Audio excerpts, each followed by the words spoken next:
Mais uma vez estamos aqui para fazer o nome de Jesus grande. É um culto a Jesus, é um culto a Deus, da qual esta igreja está pronta, certo? Para continuar a adorá-lo. Vamos lembrar do Evangelho, vamos lembrar de Jesus. Jesus, ele é batizado por João Batista. Após o seu batismo, ele é levado pelo Espírito Santo ao deserto. E durante 40 dias, 40 noites, ele fica num jejum. E ele é tentado por Satanás.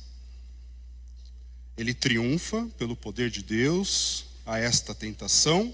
E ele dá início ao seu ministério ali. E ele começa a pregar a seguinte palavra. Mateus 4,17. Daí em diante, Jesus começou a pregar: arrependam-se, pois o reino dos céus está próximo. Seguindo a esses versículos, vai relatar de Jesus, ele chamando e escolhendo os seus discípulos. E ali, em seguida, ele encontra 4 homens: André e Pedro, Tiago e João. Esses rapazes escutam o chamado e correspondem. Eles largam tudo, eles abandonam suas redes ao apelo que Jesus faz de: venham ser meus discípulos, que eu vou ensinar vocês agora a pescar homens. Largue suas redes e eu tornarei vocês pescadores de homens. E eles largam tudo, eles abandonam tudo e seguem a Jesus. Volta e meia no seu ministério, Jesus, ele tinha em sua volta muitas pessoas o cercando. Aonde ele via, aonde o nome dele era anunciado, muitas pessoas se apresentavam. E Jesus fazia, volta e meia, o seguinte apelo: sejam meus discípulos. Quem quer me seguir? Mas ao longo desses chamados que Jesus colocava em meio às multidões, as pessoas, elas deram diversas desculpas, muitas desculpas. Lembrando que ser discípulo de Jesus naquela época implicava arrependimento dos seus maus caminhos, abandonar tudo o que poderia atrapalhar essa jornada e reconhecer Jesus, ele como o Messias prometido, que é reconhecê-lo como Cristo, que eles tanto esperavam ali. Mas em meio a estes que foram chamados por Jesus, muitas pessoas ouviram sua mensagem, ficavam encantadas com ele, mas sempre davam desculpas. Eu tenho um amigo pastor em Guarulhos, pastor Cleibe Alexandre, e numa pregação que ele fez em Lucas 9, a respeito do discipulado, ele deu nomes aos 3 personagens que são apresentados, que nós não sabemos os nomes, mas ele dá 3 nomes. O primeiro ele chama de entusiasmado, e eu quero ler com vocês Lucas 9, vai ser apresentado 57 e 58, que diz assim: quando andavam pelo caminho, um homem lhe disse: eu te seguirei por onde quer que fores. Jesus respondeu: as raposas têm suas tocas, e as aves do céu têm seus ninhos, mas o filho do homem não tem onde repousar a cabeça. Este era o entusiasmado. Viu Jesus: eu vou. Né? Onde o Senhor for, eu vou. E aí Jesus dá uma resposta, e nós não temos nenhum relato de Lucas, que era uma pessoa que fez um trabalho bem acurado de dizer cada coisa. Não tem a resposta ali: ok, eu deixo tudo e vou te seguir. Esse entusiasmado.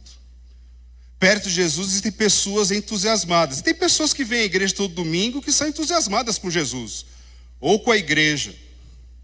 O outro, seguindo os versículos de Lucas 9, é o vacilante. A outro disse: Jesus respondeu: Senhor, deixe-me primeiro sepultar meu pai. Jesus lhe disse: deixe que os mortos sepultem os seus próprios mortos. Você, porém, vá e proclame o reino de Deus. O que aconteceu depois? Nada. Vacilante. E o terceiro personagem é o para depois. Ainda outro disse: vou seguir-te, Senhor, mas deixe-me primeiro voltar e me despedir da minha família. E Jesus respondeu: ninguém que põe a mão no arado e olha para trás é apto para o reino de Deus.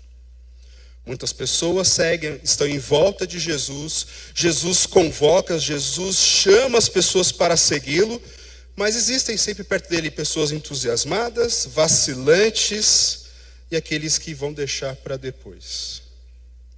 Neste auditório, onde devemos ter aqui quase 600 pessoas, olha só quantas pessoas, neste culto cristão, é recheado de discípulos de Jesus? Todos vocês são discípulos de Jesus, porque uma coisa eu tenho certeza: Cristo quer encontrar em cada um, twin, crianças, adolescentes, jovens, os mais experientes, homens, mulheres, todos nós, neste auditório, o Senhor quer encontrar discípulos. Lembrando, como eu disse, ser discípulo de Jesus implica arrependimento dos maus caminhos, abandono de tudo que pode atrapalhar a sua jornada e reconhecer Jesus como Messias prometido, como Cristo. Você é um discípulo de Jesus? Nos evangelhos nós notamos que Jesus ele teve encontro com muitas pessoas. Muitas pessoas tiveram encontro com Jesus. Se aproximaram de Jesus e saíram da sua presença como? Transformadas. Sim ou não? Zaqueu teve um encontro com Jesus. Ele sobe numa árvore, Jesus o reconhece, fala assim: desce, Zaqueu, eu quero ir para a sua casa. E lá na casa, diante de um grande banquete, Zaqueu do nada ele levanta e fala assim: olha, eu vou entregar metade dos meus bens aos pobres. E se eu prejudiquei alguém, eu vou restituir 4 vezes mais. Aí vem a conclusão de Jesus: hoje houve salvação nesta casa. Hoje houve salvação nessa casa. Ou seja, nesse encontro, nesse encontro de Jesus com Zaqueu, Zaqueu saiu transformado. Nós temos relatos de diversas pessoas doentes, os leprosos, pessoas desprezadas, pessoas que tinham que ficar separadas. Tem um momento que 10 leprosos se apresentam diante de Jesus, pedem para curar, e Jesus cura os 10. Elas se apresentaram a Jesus e saíram de lá transformadas. Cegos, pelo menos 3 relatos de cegos são apresentados. Essas pessoas se apresentam a Jesus, ou Jesus chega a elas, e elas saem o quê? Vendo, enxergando, elas saem transformadas. Mas nesta noite eu vou falar para vocês a respeito de uma pessoa que chegou diante de Jesus e saiu pior do que encontrou. Porque se nós não correspondermos ao chamado de Cristo, nós sairemos pior da presença de Deus. E é isso que o Senhor quer de nós. Como eu disse, Ele quer encontrar aqui uma congregação de discípulos. Por isso eu convido vocês a abrirem suas Bíblias em Marcos capítulo 10. Nós vamos ler do 17 ao 27. Neste relato nós vamos ver como saber se somos um discípulo aprovado. Um discípulo aprovado por Deus. Olhando aqui no auditório tem rostos que eu não conheço. Eu não sei se você que está vindo pela primeira ou outras vezes, mas nós ainda não nos cruzamos, eu não sei se você ainda é um discípulo de Jesus, se você é um seguidor de Jesus, se você já entregou a sua vida para Jesus. Essa palavra é para você. Você que já é membro da igreja, essa palavra também é para você. Você que está se chegando à igreja, está fazendo um curso de integração, essa palavra também é para você, porque a palavra de Deus é para todos nós. Mateus 10, 17 até o 27. Quando Jesus ia saindo, um homem correu em sua direção e se pôs de joelhos diante dele e lhe perguntou: Bom mestre, que farei para herdar a vida eterna? Respondeu-lhe Jesus: por que você me chama bom? Ninguém é bom a não ser um, que é Deus. Você conhece os mandamentos: não matarás, não adulterarás, não furtarás, não darás falso testemunho, não enganarás ninguém, honra teu pai e tua mãe. E ele declarou: mestre, a tudo isso tenho obedecido desde a minha adolescência. Jesus olhou para ele e o amou. Falta-lhe uma coisa, disse ele. Vá, venda tudo o que você possui e dê o dinheiro aos pobres, e você terá um tesouro no céu. Depois, venha e siga-me. Diante disso, ele ficou abatido e afastou-se triste, porque tinha muitas riquezas. Jesus olhou ao redor e disse aos seus discípulos: como é difícil aos ricos entrar no reino de Deus. Os discípulos ficaram admirados com essas palavras, mas Jesus repetiu: filhos, como é difícil entrar no reino de Deus. É mais fácil passar um camelo pelo fundo de uma agulha do que um rico entrar no reino de Deus. Os discípulos ficaram perplexos e perguntavam uns aos outros: neste caso, quem pode ser salvo? Jesus olhou para eles e respondeu: para o homem é impossível, mas para Deus não. Todas as coisas são possíveis para Deus. Todas as coisas são possíveis para Deus. Nós vemos aqui um jovem, um homem de valor. Lembrando que naquela época, homens até 40 anos eram chamados de jovens. Então se você tem 41, sinto muito. Passou, eu também. Somos homens, certo? Jovens para lá. Cultura. Nessa narrativa paralela em Lucas, Lucas diz que este homem era um homem importante. Possivelmente o líder de uma sinagoga na sua região. Nós notamos também, podemos notar, que ele era um homem inquieto. Inquieto interiormente. Quando ele fica sabendo que Jesus está por perto, ele corre em sua direção. Isso mostra essa inquietude do seu coração. Porque naquela época, correr não era uma atitude nobre. Um homem não pode ficar correndo. Quem corria lá eram escravos, pessoas consideradas inferiores à sociedade. Uma pessoa nobre como ele, um homem importante, um homem rico, isso não era comum. Então ele vê Jesus, isso mostra uma inquietação em seu coração. Ele não chega diante de Jesus com um coração duro, parece, mas de um modo reverente. Ele se ajoelha e diz: bom mestre. Mas nós precisamos notar neste diálogo o que podemos aprender, o que é ser um discípulo aprovado por Jesus. Porque esta convocação para ser discípulo é para todos que estão aqui, é para mim, é para você.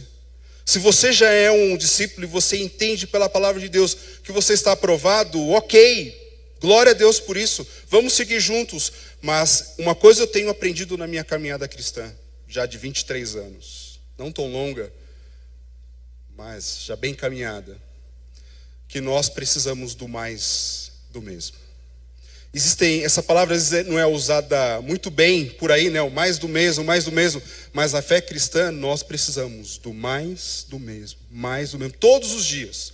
Todos os dias eu preciso lembrar que eu sou um discípulo de Jesus, que eu preciso depender da sua força, da sua graça diariamente. E o intuito de ser abordada essa mensagem é para que esse mais do mesmo possa fazer uma diferença hoje, amanhã, todos os dias da nossa vida diante de Deus. Porque eu quero ser encontrado por Cristo como um discípulo aprovado. E espero que esse seja o desejo do seu coração também. Primeira coisa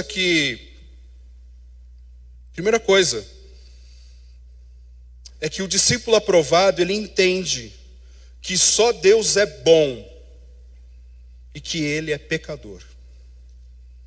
O discípulo aprovado, não estou falando do jovem rico. O jovem rico a gente vai tirar as observações a respeito desse encontro com Jesus.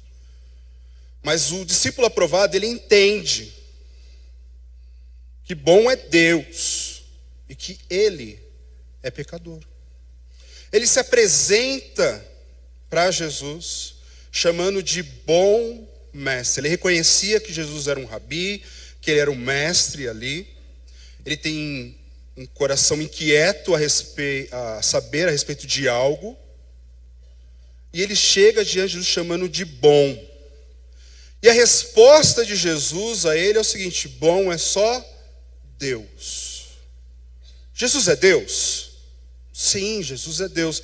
Então Jesus aqui estava negando a sua divindade? Não, de forma alguma. Jesus está começando um diálogo, porque Jesus, ele é Deus eterno, ele sabe de todas as coisas. Ele queria atingir o coração daquele jovem, como que atingiu o nosso coração hoje. Muitas pessoas se adentraram aqui, nesse auditório, por diversas razões. Veio porque veio acompanhar um familiar, um amigo porque foi convidado, talvez de uma maneira bem insistente, falou: eu preciso lá hoje, você está aqui. E nós chegamos, muitas vezes diante de Deus, com muitas prerrogativas pessoais. Cuidado. Deus conhece o nosso coração. E a resposta dele, bom, é Deus, porque ele quer que aquele jovem reflita nas suas palavras. O verdadeiro discípulo entende que ele é pecador,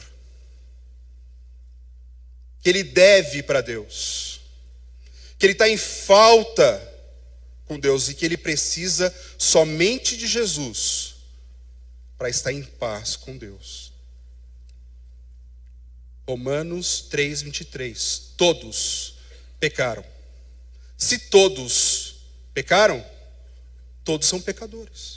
Todos pecaram e destituídos, separados, carentes estão da graça de Deus. Todos pecaram, todos precisam de Jesus. Você é pecador, eu sou pecador, você é pecadora. Todos nós somos pecadores, todos nós ofendemos a santidade de Deus.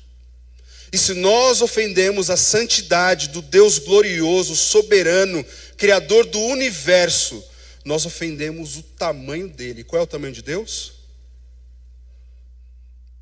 Eterno. Nós ferimos a grandeza de Deus. Por isso que todos estão perdidos, carecem. Deus, que é rico em misericórdia, nos amou em Jesus. Não existe discípulo que siga a Cristo que não se entenda por pecador. Que bom mesmo é só Deus. Deus é bom. Todos os intentos do Senhor são bons, porque Ele é bom. Guarde isso no seu coração. Deus é bom. Nós somos pecadores. Se isso te atingiu de uma maneira ruim, se você não se acha pecador, não se acha pecadora, se a palavra pecado, pecador, esse adjetivo te chegou de uma maneira ruim,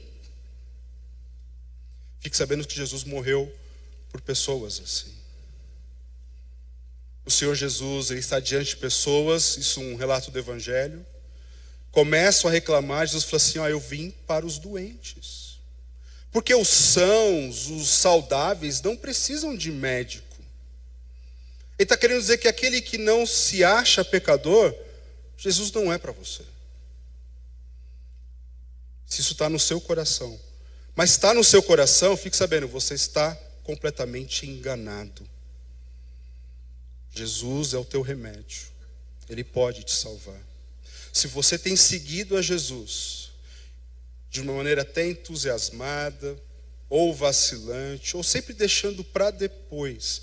Entenda uma coisa, um discípulo aprovado por Jesus, um discípulo aprovado por Deus, ele entende que Deus é bom e que ele é pecador. Ele é pecador. Mas um pecador que começa a seguir Jesus, ele é restaurado. Jesus não chama de pecador, chama de amigo. Deus nos chama de filhos. Nós recebemos uma filiação maravilhosa. O discípulo aprovado, ele entende que só Deus é bom, que ele é pecador, e também ele entende que a sua boa conduta é insuficiente para Deus. É insuficiente. Jesus chega e fala, e tem aquele encontro, olha, bom é somente Deus, segue os mandamentos. Jesus fala, não matarás, não adulterarás, não furtarás, não darás falso testemunho, não enganarás ninguém, honra teu pai e honra tua mãe. E a resposta dele é a seguinte, ok, eu cumpro todos esses mandamentos. Então ele é um homem de valor, porque uma pessoa que não mata, que não adultera, que não furta, que não dá falso testemunho, que não fica mentindo, que não engana ninguém, que honra seus pais, é uma pessoa virtuosa. E isso é louvável. Se você faz isso, continua fazendo. Jesus não está indo contra isso. Jamais. Cumpra isso. Mas não use isso diante de Deus. Jamais ouse colocar Deus na parede por causa de coisas boas que talvez você venha fazer. Eu já vi, ninguém me falou, eu vi mudando a televisão, um canal lá religioso, o pastor, o líder daquela igreja falou assim, você tem que colocar Deus na parede e exigir que ele cumpra suas promessas. Eu falo, esse pessoal não acredita em Deus, não conhece a Deus. Como que eu vou colocar Deus na parede? Que absurdo é este? Não, porque eu venho aos cultos, eu não falto em nenhum culto, eu chego antes de todo mundo. Porque eu participo de todos os ministérios possíveis para mim. Porque eu só escuto música evangélica, música gospel. Porque meu dia é recheado de pregações. Porque eu sou dizimista, ainda dá um pouquinho mais que o dízimo. Então, Senhor, eu reivindico. O discípulo que é aprovado por Deus, o verdadeiro discípulo de Jesus, ele entende que a sua conduta ela é insuficiente, porque tudo aquilo que ele faz, ele entende de todo o coração, que toda bondade que é feita através dele, é fruto da graça de Deus na sua vida. E se é fruto da graça de Deus, não tem do que você se vangloriar, só tem do que você agradecer, de você louvar, de você exaltar a Jesus. O jovem estava equivocado apenas, porque ele falou, não, eu cumpro tudo isso. O apóstolo Paulo, quando ele fala de si mesmo, ele fala assim, a respeito da lei, eu sou irrepreensível. Fui, na verdade, ele fala irrepreensível, ou seja, ele era cumpridor da lei.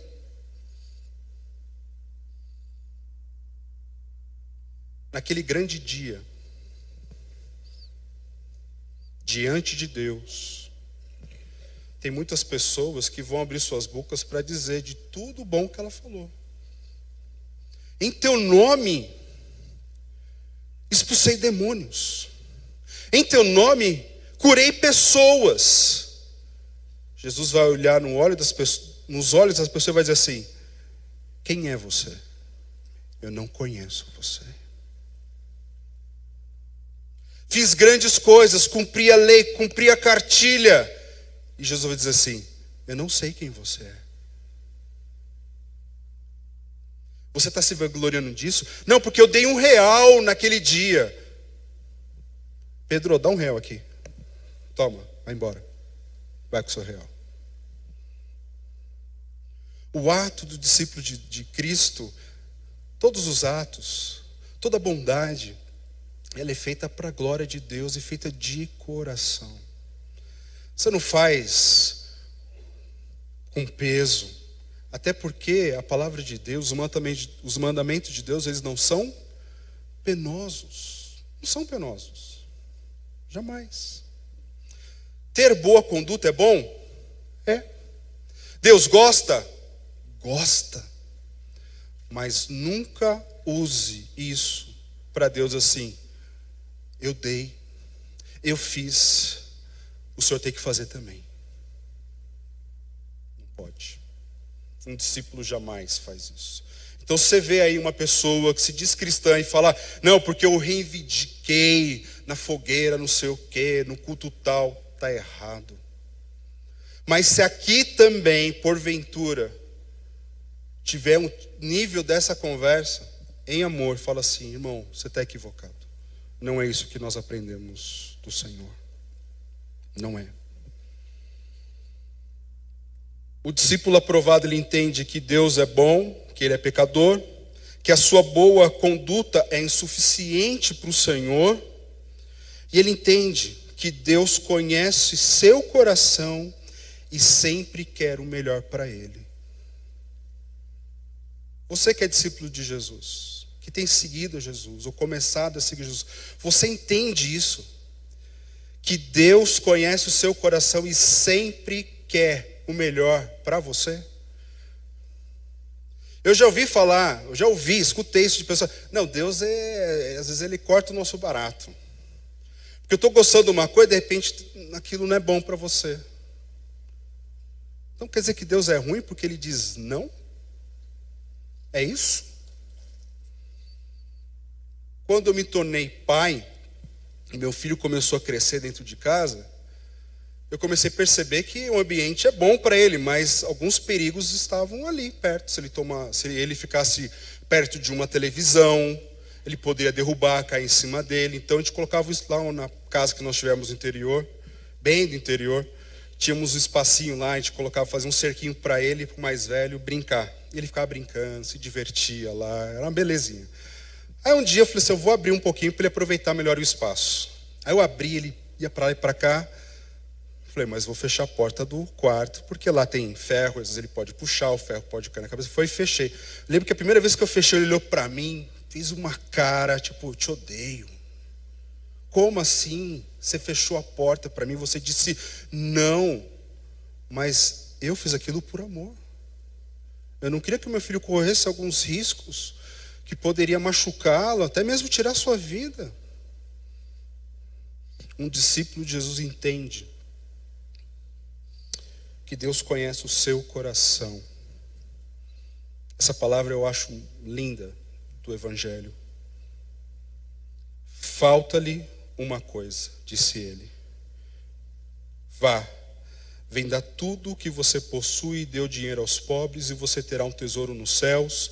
Depois venha e siga-me. Algo que eu não escrevi aqui, mas está, é que Jesus olhou e o amou.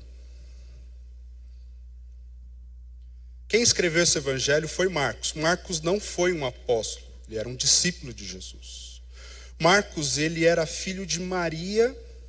Maria que foi uma grande cristã daquela época e que abrigou na sua casa um grupo de oração que orava por Pedro, quando Pedro estava preso e estava para ser martirizado.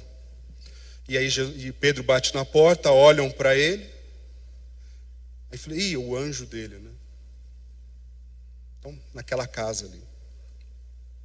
João Marcos. João Marcos, ele fez parte da primeira viagem missionária de Paulo com Barnabé.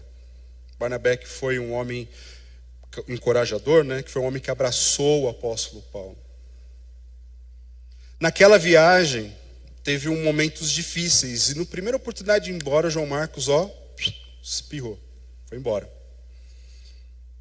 Numa outra viagem missionária, ia sair de novo Paulo, Barnabé. Paulo fala assim, Marcos de forma alguma vai seguir essa viagem. E Barnabé vai. E aí começa, vai, não vai, vai, não vai. E Barnabé era tio ou primo, nós não sabemos direito, mas tinha um parentesco com Marcos, com João Marcos. Fala, então nós vamos para lá, vocês vão para cá e vamos proclamar o evangelho. E foi isso que aconteceu. Marcos depois é reconhecido como Paulo como alguém útil, mas Marcos na sua vida ele teve dois homens que moldaram o seu caráter cristão, que investiram em suas vidas. Por isso que nós precisamos de encorajadores. Um deles foi Barnabé, o seu tio ou primo, e o outro, sabe quem foi? Apóstolo Pedro. O apóstolo Pedro chama Marcos de meu filho. Se eu não tiver enganado, é a única pessoa que o apóstolo Pedro chama de filho, é Marcos. Marcos não foi um historiador como Lucas, ele não foi um apóstolo. Como que ele recebeu as histórias a respeito de Jesus do Evangelho? Ele recebeu de Pedro. De Pedro. E Pedro tem duas experiências de Jesus sobre olhar. A primeira, que eu fui falando para vocês, que Jesus começou a pregar, arrependam-se e crede, né, no Evangelho, o reino de Deus está próximo. E aí vê aqueles homens pescadores, diz que ele olhou e chamou: venham seguir. Pedro foi. Mas teve um outro relato de Pedro, que Pedro conhece o olhar de Jesus. Na noite da traição, Pedro disse para Jesus que jamais o negaria. Jamais o negaria. E Jesus falou assim: Pedro, antes que o galo cante, você terá me negado 3 vezes. Jamais. Jesus é preso. Pedro acompanha de longe, vai acompanhando, entra perto de onde Jesus está preso. Existe uma fogueira, existem pessoas perto, e uma vira assim: eu conheço você. Você é discípulo dele. Ele: eu não conheço. Sai para lá. Depois alguém fala assim: a tua fala te denuncia, você é seguidor dele. Não, sai daqui. E aí, de novo, quando ele é acusado, diz que ele roga pragas, ele pragueja. Sabe o que é rogar praga, né? Que cai um raio na minha cabeça com esse homem. Não caiu o raio, mas o galo cantou. E diz que esse momento que o galo canta, olhares se cruzam. O de Pedro e o de Jesus. Diz que Jesus estava olhando para ele, e ele lembrou o que Jesus tinha dito, que ele o negaria. Nos outros relatos do jovem rico, não fala a respeito do olhar. E como Marcos, que não era um daqueles 70 discípulos que estavam perto, não era um dos apóstolos, sabia do olhar de amor de Jesus? Porque aquele olhar de Jesus, na noite da traição, na noite da negação de Pedro, não foi olhar assim: tá vendo, eu te disse que você me negaria. Foi um olhar de: Pedro, é por esse Pedro que eu vou me entregar daqui a pouco na cruz. É um olhar de amor. Por isso que Pedro, ao lembrar desse relato, ele vira para Marcos e diz: Jesus olhou, amou e disse. Jesus, ele conhece o nosso coração. E algo que pode revelar o nosso coração é a palavra de Deus. Quarta-feira nós falamos sobre a palavra de Deus e que temos que ter uma fé ardente por Cristo.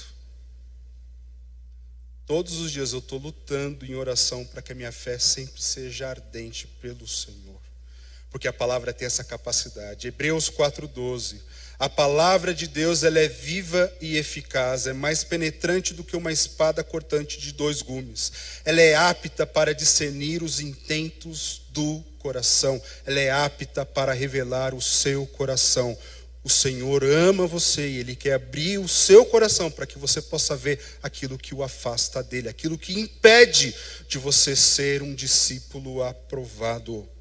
E nesse caso era para este jovem: vá, venda tudo que possui, dê o dinheiro aos pobres e você terá um tesouro no céu. Depois venha e seja o quê? Meu discípulo, siga-me. Jesus mostra para este homem o que impedia de ser um verdadeiro discípulo. Jesus está preocupado com filantropia? Jesus está preocupado que ninguém seja rico? Não. Jesus está preocupado com aquilo que impede a pessoa de ser um verdadeiro discípulo de Jesus. Então, o verdadeiro discípulo de Jesus, ele sabe que Deus conhece o seu coração e que sempre Ele quer o melhor para ele. Então, se o Senhor diz algo que é duro para você,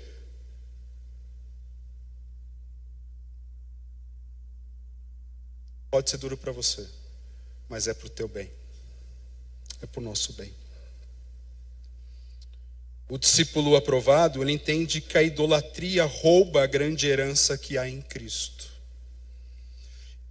No relato deste homem, diz que ele saiu abatido, saiu muito entristecido, decepcionado, porque ele era muito rico, ele tinha muitas riquezas, ele estava completamente apegado àquelas riquezas.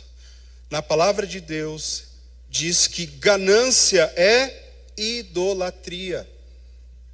Ganância é idolatria. Idolatria. Depois eu vou falar mais a respeito de idolatria. Mas algo que nós aprendemos de toda a palavra de Deus é que Deus, ele odeia a idolatria. Por que Deus odeia a idolatria? Porque o Senhor nos criou para a sua glória. Desde que intencionalmente Adão pecou contra Deus, a morte, o pecado faz parte deste mundo. Então, se o homem, o ser humano não sabe como adorar a Deus, ele vai fazer isso errado.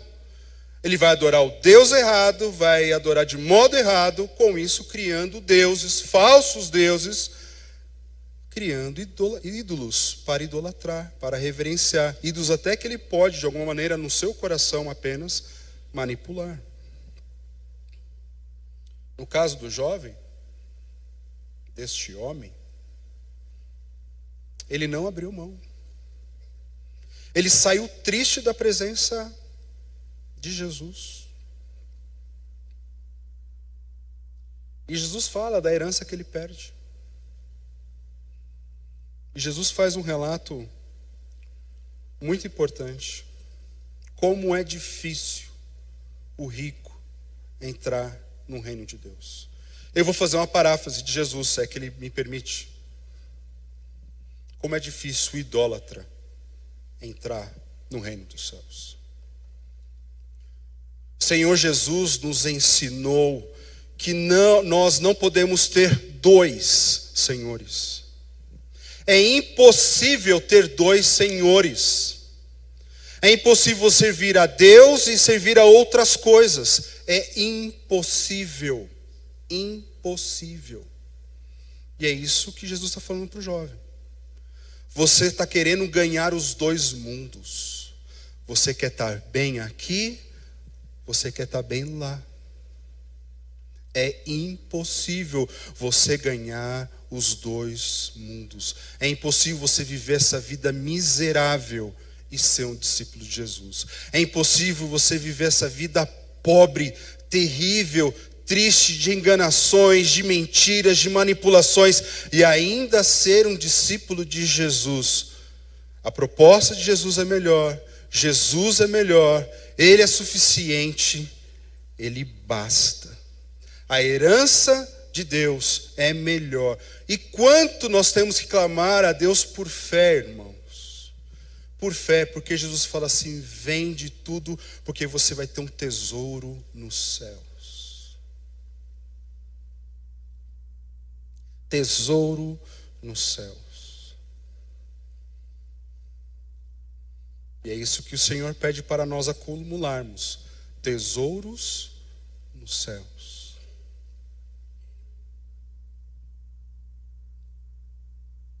Faltou fé. Falta fé. E depois que você derrubar todos os ídolos do coração, venha ser meu discípulo, porque o discípulo, ele entende que ele é pecador, somente Deus é bom. O discípulo, ele entende que a sua boa conduta ela é insuficiente para o Senhor, que Deus conhece sim o seu coração e sempre quer o melhor para ele, que a idolatria rouba a grande herança que há no Senhor. E por último, só Deus é quem pode lhe salvar. A salvação, ela pertence ao Senhor. Só Deus pode te salvar. Batismo não salva. Ser frequentador de igreja não salva. Ser dizimista fiel não salva.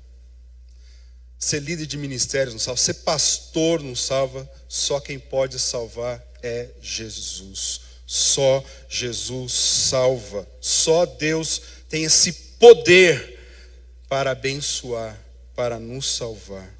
Jesus olhou para eles e respondeu: para o homem é impossível a salvação, mas para Deus não. Todas as coisas são possíveis para Deus. No texto paralelo, em Lucas, Jesus fala que que é difícil, impossível o rico se converter, certo? Seguindo alguns caminhos, ele mostra Zaqueu, e Zaqueu é um homem rico, e Zaqueu se converte. Por quê? Porque Deus agiu. Porque Deus salvou aquele homem. Somente Deus, na força de Deus, tendo fé no Senhor, o Senhor nos ajudará a derrubarmos os ídolos, as barreiras que nos impedem de sermos discípulos aprovados de Deus. Quando o Senhor Jesus fala: é impossível um rico se converter, ir para o reino dos céus, os discípulos eles ficam incomodados. Vocês percebem na narrativa? Porque a interpretação da lei daquela época dizia que o rico ele podia comprar a sua salvação fazendo boas obras, dando esmolas. Então, a pessoa que tinha mais capacidade de herdar o reino do céu naquela época era um rico. Por quê? Era só dando esmolas que ele alcançava. Por isso que quando vem a pergunta, na hora eles estão observando. Eles falam assim: então quem pode ser salvo? Sendo que eles têm dinheiro para dar esmola.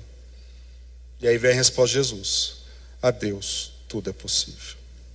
A Deus tudo é possível. Porque nós sabemos que não é por esmola, é somente pela cruz. Porque o nosso Salvador pagou o preço, a culpa do nosso pecado. E Ele ressuscitou para nos dar uma nova vida. E uma alegria de ser discípulo de Jesus, meus irmãos, que eu tenho orado, suplicado a Deus: Senhor, aqueça minha fé, não deixe esfriar, que eu tenha sede, que eu tenha fome do Senhor todos os dias. Sabe por quê? Porque nossa vida não tem valor nenhum. Porque o Senhor tem a capacidade de fazer sempre novas todas as coisas, e sempre aquecer o meu coração. Se o seu coração está frio, se a tua caminhada, você está pensando em vacilar, desistir, olha para Cristo, porque Ele pode fazer tudo novo. Ele pode aquecer o seu coração. Para aplicarmos, eu quero fazer um exercício com vocês. Para aplicarmos do que foi dito aqui, nós vimos que a principal barreira para este jovem alcançar a vida foi a sua idolatria. E eu quero mostrar 4 frases sobre idolatria para vocês refletirem, de 2 autores. O primeiro, Timothy Keller, ele diz o seguinte: que idolatria é qualquer coisa que seja mais importante que Deus para você. Qualquer coisa que absorva seu coração e imaginação mais que Deus. Qualquer coisa que só Deus pode dar. A segunda frase do Tim Keller é: pegar uma alegria, você viu que está entre aspas, ele deu uma ideia de uma alegria, uma satisfação passageira. Pegar uma alegria incompleta deste mundo e construir a vida inteira em torno dela. Isso é idolatria. Transformar uma alegria da sua vida e construir tudo em volta dela, para aquilo se manter de alguma maneira. A outra pessoa, das outras 2 frases, é a Elise Fitzpatrick. Ela diz o seguinte: idolatria está por trás de todo pecado que nos derrota em nossas lutas espirituais. Idolatria está por trás de todo pecado que nos derrota em nossas lutas espirituais. E a mais simples frase, e a mais tocante para mim, que idolatria tem a ver com amor. Idolatria tem a ver com amor porque existe uma devoção. No caso do jovem, o apego deles à riqueza era tão grande, tão grande, tão grande, que me fez lembrar de uma música do CPM 22. Mas eu vou ler só o refrão. É lógico que ele está cantando, estão cantando pensando numa mulher, numa outra pessoa, mas eu queria que vocês olhassem para esse refrão como se ele estivesse falando para o seu ídolo. Quando estou com você, sinto meu mundo acabar. Perco o chão sob os meus pés, me falta ar para respirar. E só de pensar e te perder por um segundo, eu sei que isso é o fim do mundo. O ídolo tem a ver com amor, com devoção. E só Cristo é que pode derrubar esse ídolo do seu coração. Só Cristo. E eu quero que vocês façam um exercício mental agora, comigo. Eu quero que você seja sincero agora diante de Deus e responda para Ele, não é para mim, é para Ele. Podem me ajudar? Sim ou não? Os outros que não falaram é sim também? Obrigado. O que na prática de vida,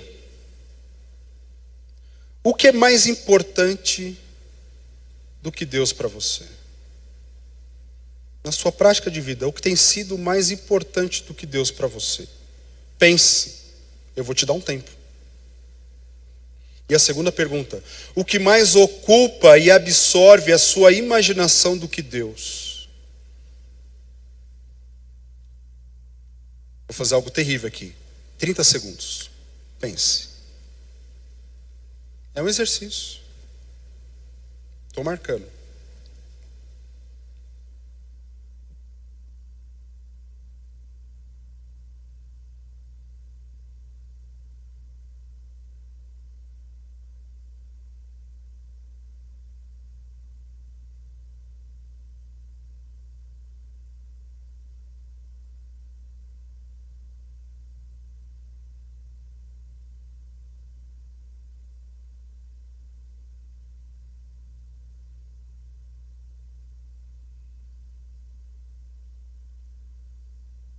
Se você chegou a alguma resposta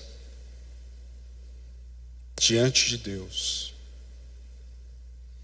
o que eu posso dizer para você agora é isso que lhe falta.